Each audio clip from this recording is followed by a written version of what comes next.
팔공사는 각 시대별 왕 그리고 유명한 인물들과 깊은 인연을 가지면서 다양하고도 풍부한 인물 스토리를 안고 있는 산입니다. 신라 선덕여왕과 김유신, 원효대사, 고려 왕건과 일현대사, 조선시대 태계 이황과 사명대사 등 다채로운 인물 스토리를 보유하고 있습니다. 팔공산과 관련된 주요 역사 인물들을 압축적으로 살펴보기 위해서 국가유산청과 한국학중앙연구원 자료 등을 참조했습니다. 먼저 각 시대별 왕들과의 인연을 살펴보겠습니다. 팔공사는 신라 선덕여왕을 비롯해 고려 태조 왕건과 광종, 조선시대 영조 등 역대 왕들과 인연을 맺어온 곳인데요. 팔공산 부인사에는 신라 선덕여왕을 모신 숭모전이 있습니다. 해마다 선덕여왕을 기리는 숭모제를 개최하고 있는데요. 부인사는 고려시대에 거란의 침입을 물리치기 위해 판각한 초조대장경을 보관한 절로 역사교과서에도 나오는 유명한 사찰입니다. 그리고 신라 민해왕의 사리호가 나왔다고 전해지는 보물 제247호 동화사 비로암 삼청석탑이 있습니다. 팔공사는 고려태조 왕건과도 아주 깊은 인연이 있습니다. 후삼국 시대인 서기 927년 대구 팔공산을 중심으로 고려 왕건과 구백제 견훤 간의 치열한 전투가 있었는데요. 바로 공산 전투입니다. 공산 전투에서 크게 패한 왕건은 죽음의 위기에 몰렸는데요. 신순겸과 김낙 등 8명의 장군들이 왕건을 지켰다고 해서 원래 공산이었던 이름에 8팔자를 붙여 팔공산이라고 부르게 되었다고 합니다. 팔공산 일대에는 파군제, 지묘동, 나팔고개 등 고려 왕건과 관련한 역사적 유적과 지명이 많이 전해지고 있습니다. 조선시대 숙종과 영조, 정조 등의 왕과 관련된 설화가 전해오면서 왕실의 원당으로 지정된 사찰인 파계사가 있습니다. 원당이란 왕실에서 복을 빌고 선왕의 명복을 바랬던 절을 말하는데요. 18세기의 대표적인 도포 유물인 영조대왕의 도포가 팔공산 파계사에 소장되어 있습니다. 또 팔공산은 조선 인종과 광해군의 태실을 봉안하고 있는데요.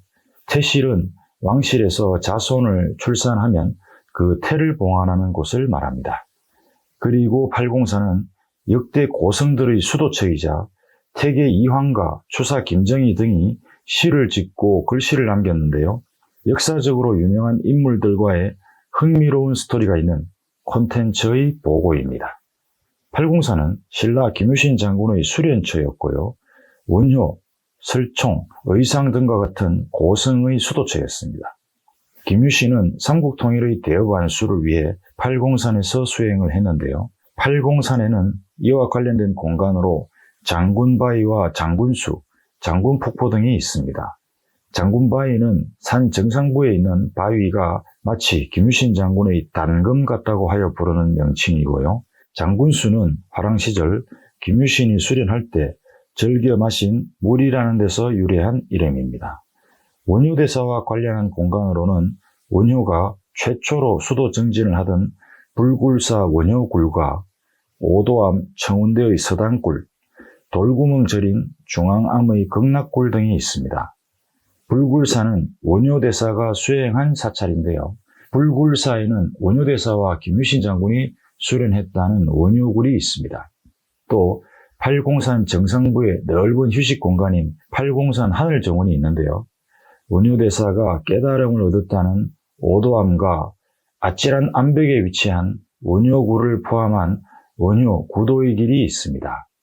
그리고 신라 선덕여왕 때 의상대사가 창건하고 고려시대 일현대사가 삼국유사를 편찬한 인각사가 있습니다. 일현이 집필한 삼국유사는 삼국사기에 없는 고대 역사와 설화, 문학을 두루 담은 민족의 보물입니다. 또 조선시대 대구 출신의 대문장가인 서거정이 있습니다.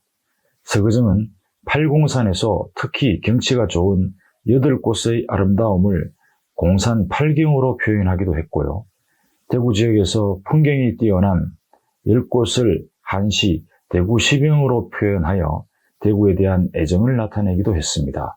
대구 시병은 신정 동국 예지 성남에 수록되어 있습니다. 1592년 양력 5월 23일 임진왜란이 발발하였습니다. 왜적은 침략한 지 8일 만인 양력 5월 30일에 대구 지역에 도달했는데요. 대구는 팔공산 부인사에서 정사철, 서사원, 손천울 등과 같은 대구 지역의 대표적인 유림들을 중심으로 의병, 공산, 의진군을 조직하여 왜적에 대항했습니다. 또 임진왜란 때 사명대사 유정은 팔공산에서 의병을 이끌었습니다. 팔공산 동화사는 임진왜란 당시 의병과 성병활동의 본거지였는데요. 팔공산 동화사에서 사명대사 유정은 성군을 지휘하는 본부를 두고 의병활동을 했습니다.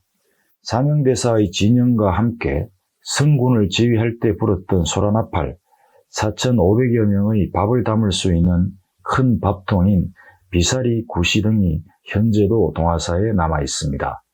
팔공사는 또 조선시대 유학자 서거정과 김시섭, 태계 이황과 추사 김정희 등과 같은 유림의 터이기도 했습니다.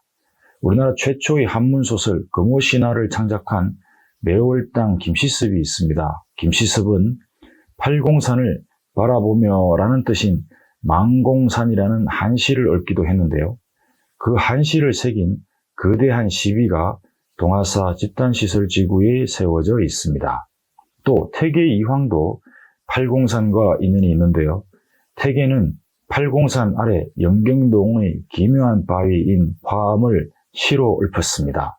화암은 팔공산에서 발원한 동화천이 영경동 앞을 휘감아 도는 곳에 위치한 바위 절벽인데요.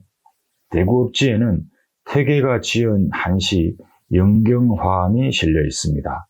화암 옆에 있었다고 전해지는 영경서원은 태계 이황을 추모하기 위해 창건한 서원이고요. 대구 지역의 최초 서원입니다.